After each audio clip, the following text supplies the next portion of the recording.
And today I'm very excited to introduce you to my friend and colleague, whom we have been working together for almost 17 years in ING. And he's going to share his story about his gap year, which he took together with his family. And what is so special about Kaloyan, first of all, he's a very dear friend of mine, but also he had extraordinary career. He has been in a very high positions within ING, within tech spin-offs, and he has been lately managing director in one of the tech startups. So Kaloyan, welcome. So I'm very curious to hear about your gap year. And first, my question is, what actually did inspire you to take a gap year together with your family after this high-powered careers you had? Thank you, Aigul, for having me. It's a pleasure to catch up again after so many years. And it's a wonderful opportunity that you're creating right now. So I wish you all the best, and I'm happy to help you. So pleasure for for having the interview. Going back to what you just asked me, I think it was a little bit an opportunity sort of that I grabbed. Because after finishing my last project, for which I went back to home Bulgaria, and I said, okay, I haven't taken a break, really like a significant break apart from a week here and there, for the past almost 20 something years. So I said, okay, now is the time to do it. It's now or never. And also, it kind of coincided because my wife and I just had our first child just a few months ago. So I said it's a great opportunity for me to take longer to spend time with family. Family is also very important, of course. So I said I'm going to take between 6 and 12 months, spend time with family, travel a bit, reinvent myself, if you like, as it's popular to say, and see how it goes. And it's nice also, like at a certain point in your midpoint of your career, to have this opportunity. So I'm really grateful that it happened. And how did your family react to this decision?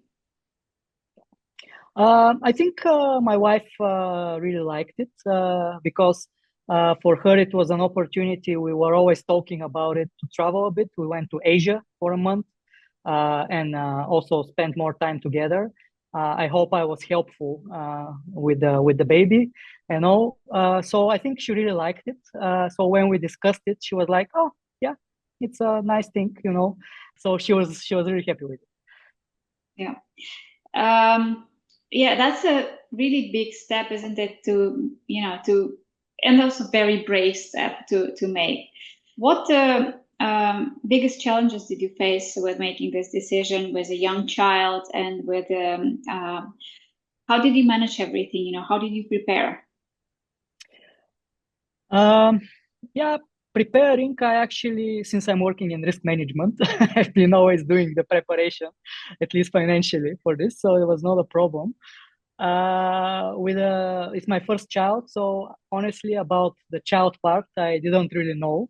But of course, it was a lot of common sense, asking a little bit some friends, especially about the travel. When we visited, we actually went to Bali, and there we had a friend who's a Bulgarian who lives there for already 3 years. So we had a person on the ground, so he already helped us a lot. And coincidentally, he also had a small child, a little bit older than ours. So we already borrowed a couple of things from him. We didn't have to bring all with us. I guess, especially about the traveling, it was good planning. It was a little bit like an anecdote that I actually calculated because my wife didn't breastfeed. So we had to take just enough, how do you say, dry milk. So I actually spent time calculating how many boxes do I need, how many waters, and so on. So that was a little bit funny. But overall, I think with respect to the longer or the broader sense of the break, I think I just went a little bit into it, obviously making sure that I have enough finances, and I embraced it. And I'm like, okay, I just want to make sure I make the most out of it. Of course, in the beginning, take a little bit of a break, not do too much. But yeah, I mean, in the end, I had a couple of things in mind which I wanted to do in my spare time as much as I had it with a small child. And I focused on this. So I actually really jumped into it, just making sure I have enough money. Yeah, that's a very practical thing, of course, and I think everybody should do that when they step into this adventure.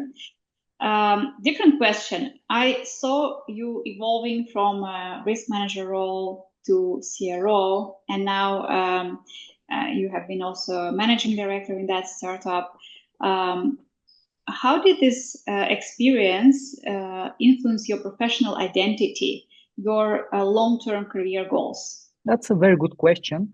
I think on one side, especially, I mean, during the MBA program that I did earlier, before I kind of jumped into the managerial world, I always found as a little bit as a cliche and as over exaggerated the influence or the importance people in the management world were putting on actual people, on the human element. So for me, these last two more senior roles actually proved that it's actually the most important thing. It's always all about people. I mean, everyone expects you to be as much as possible hands-on and specialist and to understand the area that you are into. So financial technology, the financial products, but also how you can employ technology in delivering those things and making a better product, etc. But what was really the eye-opener for me is that how many things people, your team, can make or break. So everyone is a good professional, but if you can make a team work together, if you can understand people, if you can actually be a little bit of psychologist and find the right approach with everyone is different, that really kind of impacted my career and more or less moved me brought me on the next level. I totally agree with you about the team and being a psychologist for your team members, or your team members being therapists for you. But my question was more like, in terms of your long-term career goals, did you feel that you're falling behind taking a gap year? Did you have any fears that you are stepping off from your career trajectory you had in mind?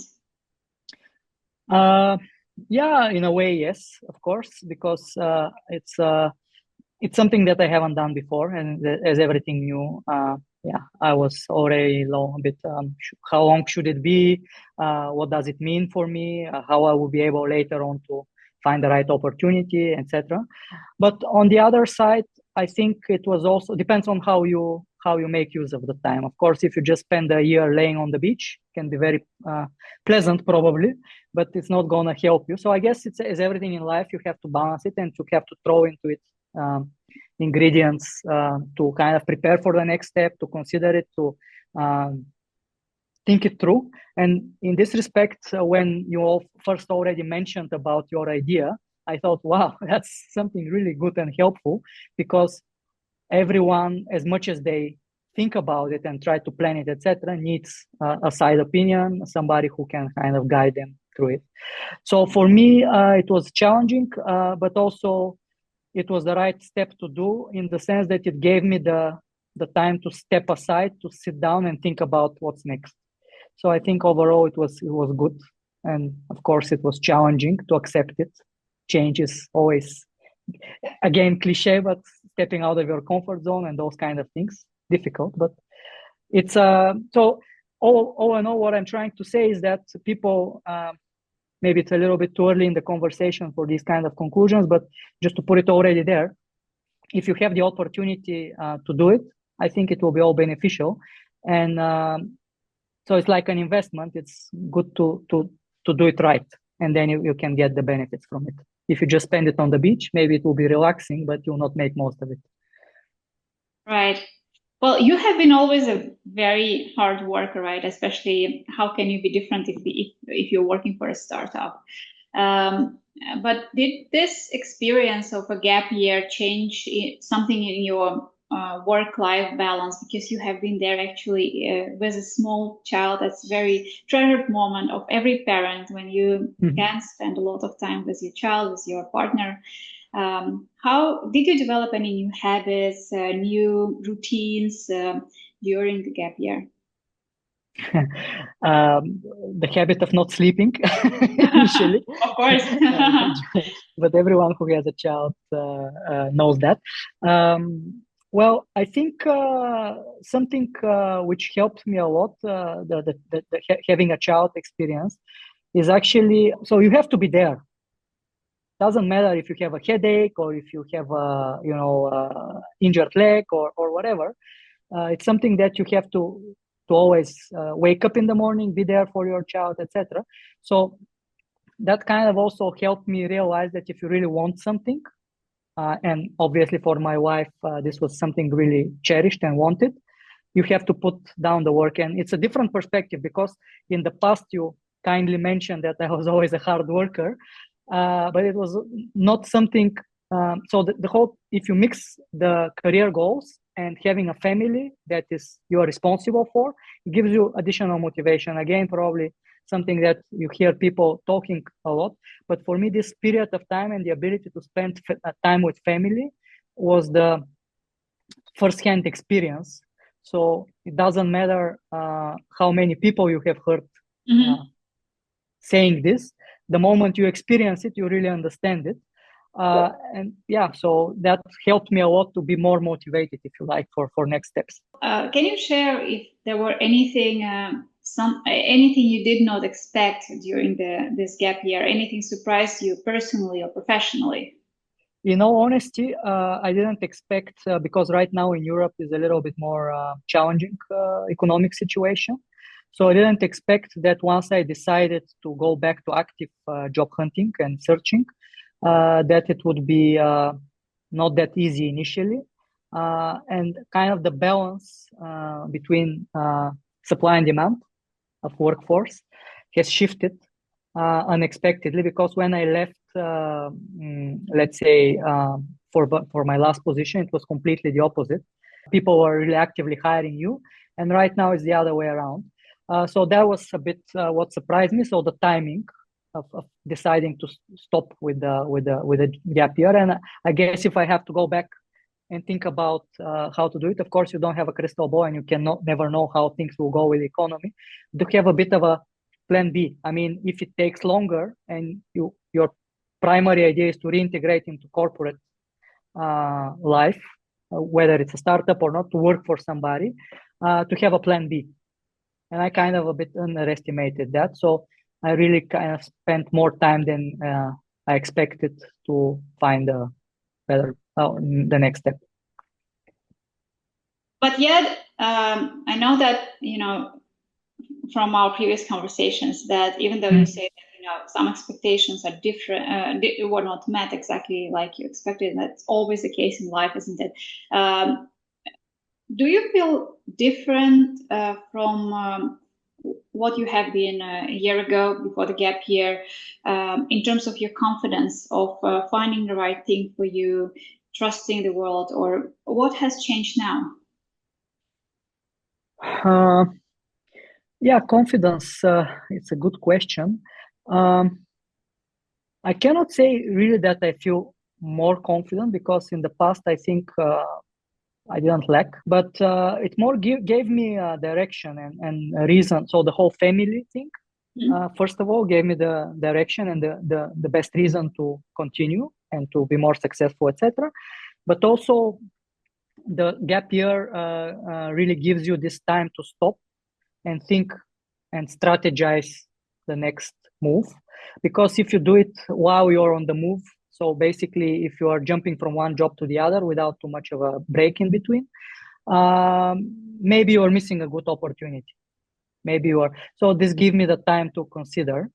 And of course, yeah, confidence. It's more like confidence in the sense of relaxation, to be more, okay, I have deliberately chosen the best decision. I'm not gonna second guess myself. If I go for this position, that's what I really want. And if it's actively changing it quickly changing it, that's maybe not always the case on a hindsight. Well, I haven't met your wife and your child yet, right? And I hope that once I'm in Amsterdam again, I will do so. I used to know you when you were a hard worker, and working on your career, making progress. And now when I'm listening to you, it sounds like, you are, once you married and your child was born, you actually made an effort or intentional move to refocus, to shift your focus from career to your family. And you took this gap year, which I think was a wonderful investment. You will never regret, right? Taking this gap year and traveling, experiencing new cultures with your family with a small child. How did it change your relationship, your dynamics in the family? Of course, if you're in the office, you're not spending time with them. But also gives you a bit of a different perspective, because if you travel alone, it's a bit like if you have to make a parallel with like work terminology. If you're alone or without a child, it's more like being freelancing, just go do your job, and don't care about too much. And if you're with family traveling, it's a little bit like being a manager with a team and being responsible for someone, making sure that not really deliver, but I mean, you make the most out of it, and you are the one who is ensuring that they enjoy it and stay safe, etc. All the aspects. It's a kind of leadership which it's very beneficial for me to experience and to. So I think this whole experience, of course, I don't want to focus entirely on the family part, because it was overall a good opportunity to spend time on self-development, because of course you can still work and have the family, but then you pretty much don't have time for anything else. And right now, if you don't work for this gap year, you have this extra time I, for example, went for a couple of certifications that I was always wanting to do in risk management, had the time to study, etc. But this whole aspect gave me a different perspective and time to observe it a bit. The family part, I also try to observe and implement things or consider how things can be beneficial from a professional perspective as well. Not only from time perspective, but also from, the relationship and traveling, what you are asking. So. Right. Well, you traveled, right? You spent more time with your family, but also with yourself, because you had more time to think about, to process your thoughts in a more constructive way. Do you have any, highlights when you think about the gap year that have changed perspective on your life? One realization is that I was considering at one point in time to start my own business, but because the right ingredients eventually turned out that they're not there yet, I haven't given up the idea completely. But I think I will go a little bit your route, running in parallel with things. But the perspective, so the highlight for me, or the conclusion from me, is that you have to really be flexible and consider all the circumstances in its entirety.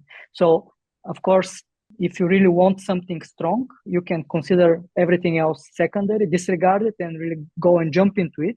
But for me, the experience, especially with the current circumstances, again, with family, but also with the timing and the economy and so on, helped me to gain very beneficial experience, in the sense that I said, okay, it's, you have to be more balanced and more thoughtful about, not to really jump into it straight away and not think about consequences too much, but think it through a little bit better. So this is overall the whole highlight, if I have to name one really important, because I had the time again to do it. So I think not rushing into things and taking your time to think about the consequences is also very much risk management skill, right?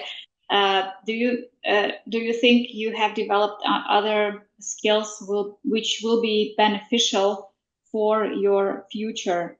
I try to practice to see things as they are, not to be really opinionated about things.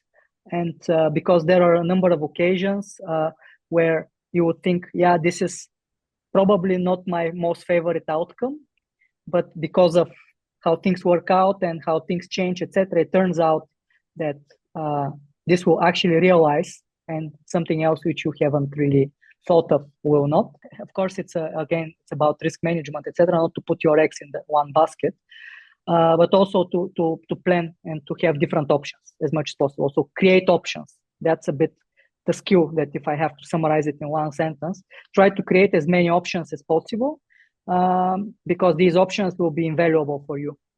You can trigger them. It's better to have the option to do something and you have created it and don't have to do it because deliberately you chose, instead of being faced by circumstances and you don't have a way out and you have to kind of take unfavorable outcomes. Yeah, and how do you plan to maintain this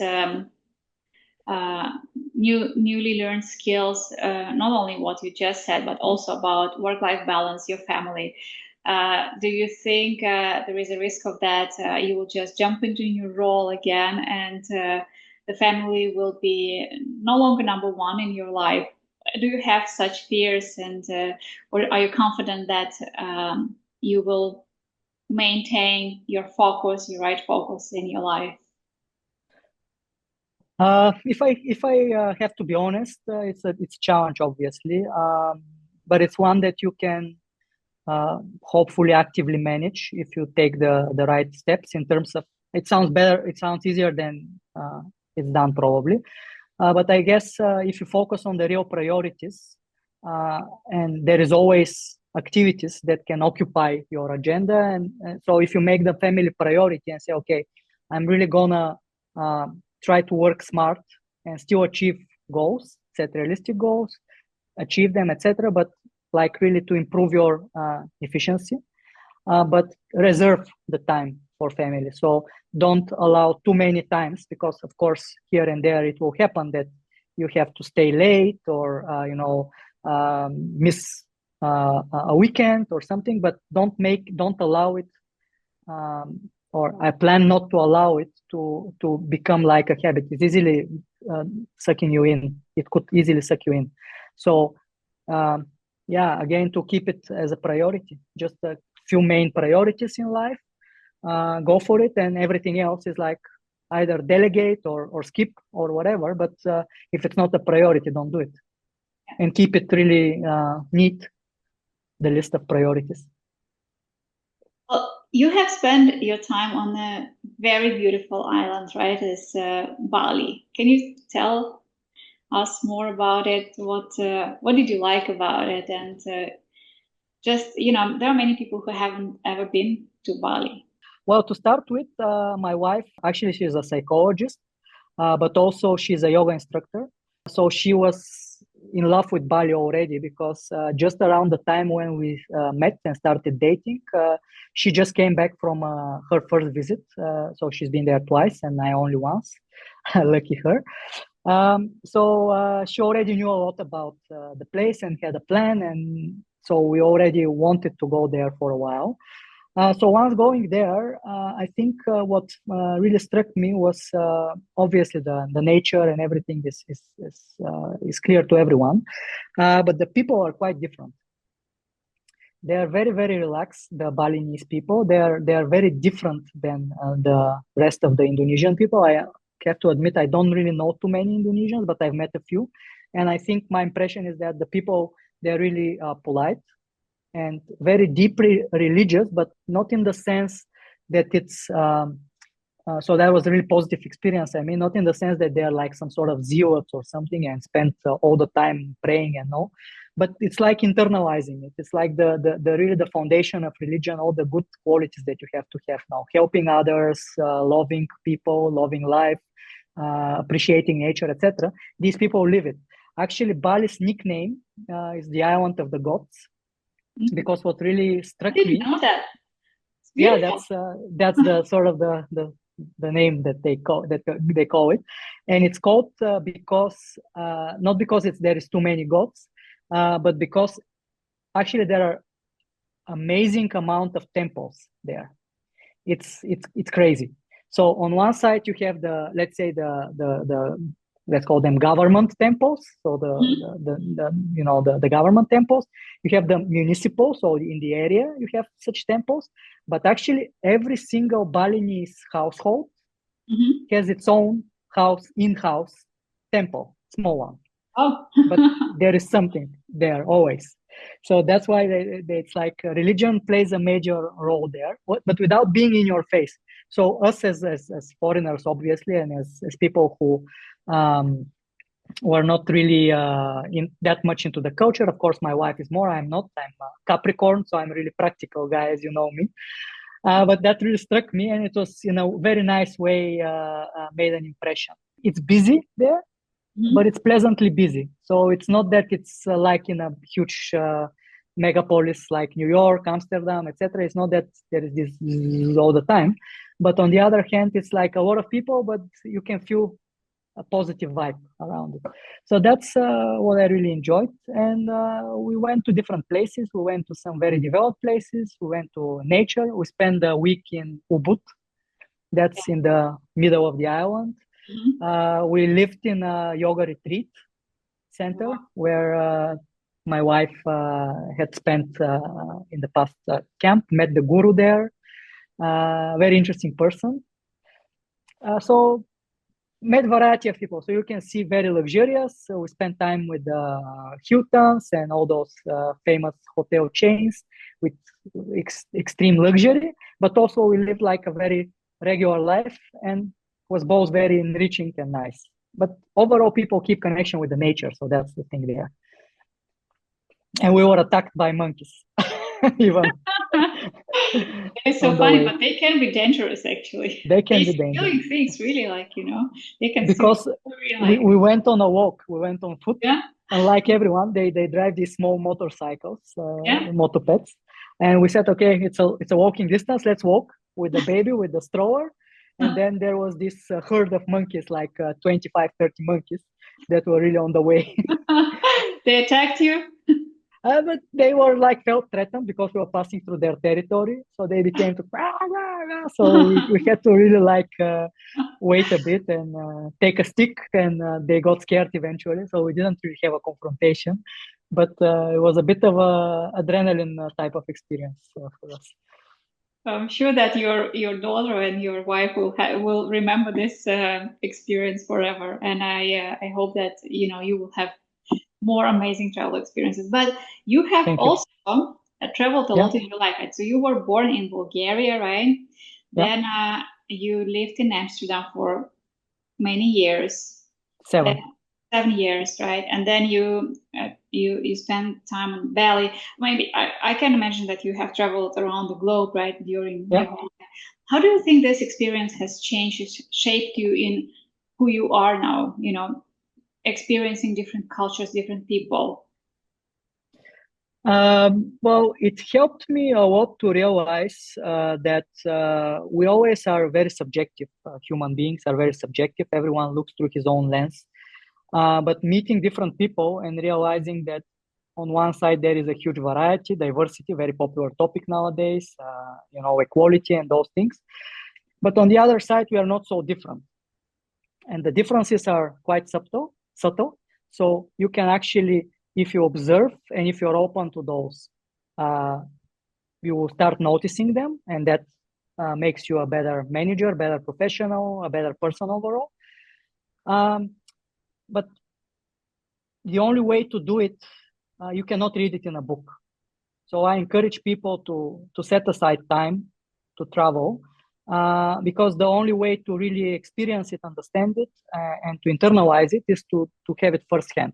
Of course, the book itself is very valuable. It can inspire you to do it. It can give you food for thought to kind of digest, etc. But the practical experience, and that's why I like traveling. I've been, by the way, to New Zealand as well, as far as that, New York many times.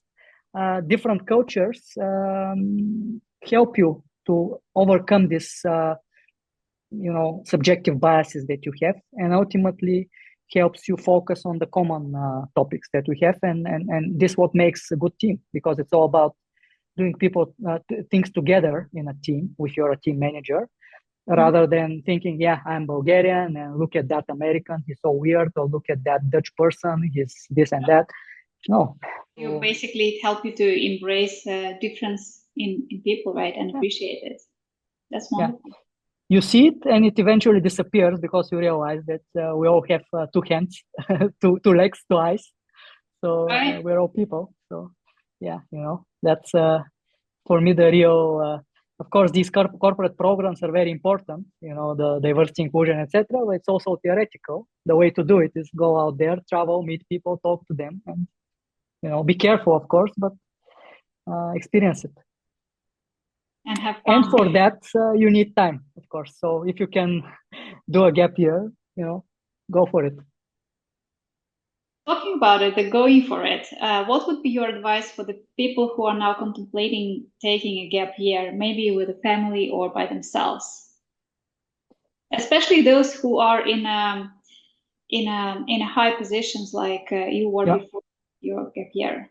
Don't jump over, prepare it carefully. And we as people in that respect, we are different because we have different risk appetites. So some people are more comfortable with not having such a big buffer. Some of them really need to have 2 or 3 times, savings more than what they need for a year. But think it through. Let it be a conscious decision, and don't underestimate the benefits it can bring you. They're not always very easily quantifiable, but also if you have considered, let's say, the costs around it, if you have planned it, in the end, do it, because you in the end would, regret the things that you missed not doing. For example, for me, a similar experience, although it was not really a gap year type of decision, but it was a bit, in a way, similar. When I left ING, or the Yacht, the startup from within ING, I was offered this opportunity back in Bulgaria. It was like, again, a startup from the ground up. So it was completely unclear if it will work out. But I said in the end, how many times in your life you are invited to do these things, Maybe twice, maybe 3 times, maybe only once, maybe never. But if you at least once are invited, go for it. And then later on, you make the best out of it. But if you, after 3 years, would be sitting and you don't go for it, you'll be like, oh, maybe I should have done it. There's no going back. So you can fix it as long as you're alive, healthy, etc. You can always find a better job and so on. But if you have the opportunity, if you're right now is the time for you because of family reasons, because of a project stopping, because of feeling a little bit the need of a change, then it's the right time. Listen to your gut, prepare it, and do it. Don't skip it unless you have a really good reason. But make it a conscious decision, and don't second guess yourself. What would you do differently if we would go back now a year back in the past? What would you do differently in your gap year?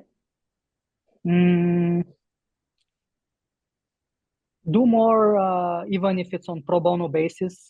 Do more work right away. I mean, to do a better mixture. Because maybe what do you mean by work? Development, right? Like development work, development work. Because maybe for me personally, it was because of the fact that I haven't taken too much, as I mentioned in the beginning, time off during those 20 years until now. And I spent more time than I think needed, retrospectively thinking about it, doing nothing. So in a way, I would try to balance it more, maybe take, let's say, a couple of weeks, a month, of real total relaxation, detox from work, development, etc. But then start more. And for me, this period was a little bit longer, and you lose the pace a little bit, so it becomes a bit more difficult later on to pick up things. So don't completely stop with self-development and then restart it later, but maybe just reduce the pace a bit, but still keep it in the mix. So make sure you have enough time with family, make sure you have enough time working on your own with, sports, enjoying things that you like doing, whatever, but don't completely stop with the development. Do it even on a daily basis. Set aside 1 hour if you like a day, but do it. So for me, that's what I would do. What's interesting also is that and nowadays, and it was always the case, a society dictates you what success is. So you are successful when you have career, big house, nice car, lots of friends, good job, family, 2 kids, etc. It tells you what success is. But many people follow that trap, I would even say, and they're not feeling happy. So because I think success is different for everybody, right? Happiness definition of happiness is different for everyone, right? Taking this time off and having time to consider this, did it shape your definition of success, both professionally and personally? Definitely. I'll go back to the MBA program to take a small step back with respect to success, because funny enough that you mentioned it, this was our, let's say, closing session was about success and what does it really mean and those kind of things. Of course, those really inspirational topics that they really want to send you away with. They gave us a lot of also scientific researches, like scientific background, that prove that actually it's more important that you enjoy the process. It's all about the process, and it's not about the end result. There is no real end result, because what you also mentioned is like up above certain level, as soon as you have sort of enough, and people have different definitions of enough, and I guess that's a little bit the problem, and that's the pitfall if you don't know what is enough. But as soon as you have enough to support your family, to make sure that you can travel once in a while. There is never enough, Kaloyan. There is never enough, exactly. That's the problem. You don't know. Then it's all about the process and enjoying the process. So I think how I connect it with the growth, with the gap year, is that this gap year gives you the time and the opportunity to sit back and redesign the process so that you enjoy it.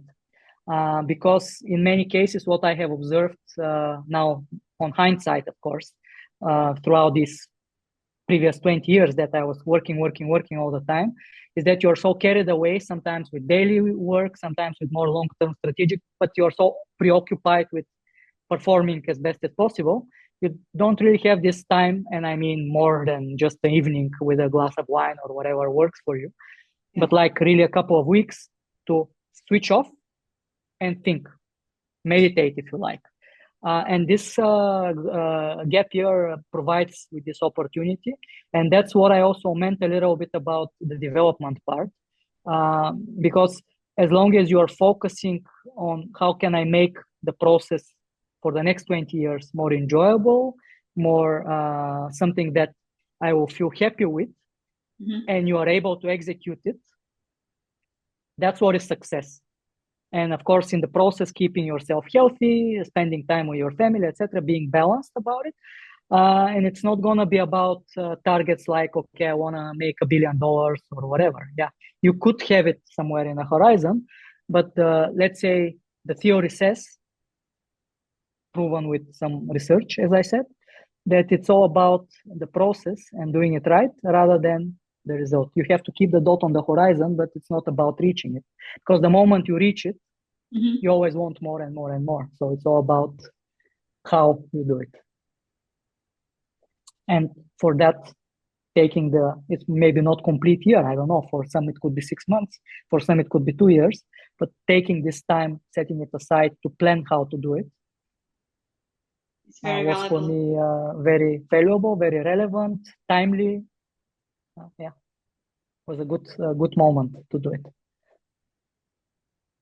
Anything else you would like to add for our viewers?